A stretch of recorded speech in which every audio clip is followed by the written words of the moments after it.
Jadi sebab itulah miskin pada usia tua ini adalah penjara kehidupan. Tak boleh buat apa tuan-tuan. Saya tak ada solution. Saya memang tak ada solution tuan-tuan. Orang muda saya boleh tunjuk jalan. Orang dah berusia saya tak boleh. Saya tak tahu dah nak tunjuk jalan apa.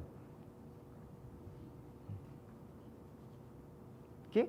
Jadi tuan-tuan, kenapa saya letak mencapai 1 juta yang pertama ketika usia saya 25 tahun. Waktu tu saya struggle lagi tuan-tuan dari sudut kewangan. Tapi walaupun dalam keadaan saya struggle, saya mencari jalan. Macam mana saya nak keluar daripada kesusahan ni?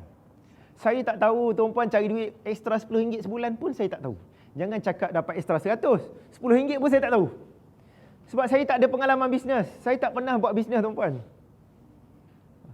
Saya datang daripada keluarga yang makan gaji. Mak makan gaji, ayah makan gaji. Jadi saya tak pernah ada idea untuk buat bisnes.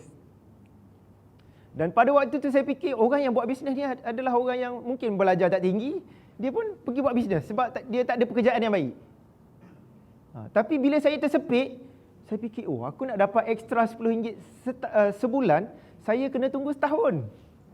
Tunggu kenaikan gaji setahun. Lepas kerja setahun, dapat kenaikan gaji. Sedangkan kita tersepit dengan masalah kewangan, tekanan kewangan ni tuan-puan. Jadi pada waktu itulah tuan-puan saya cari jalan.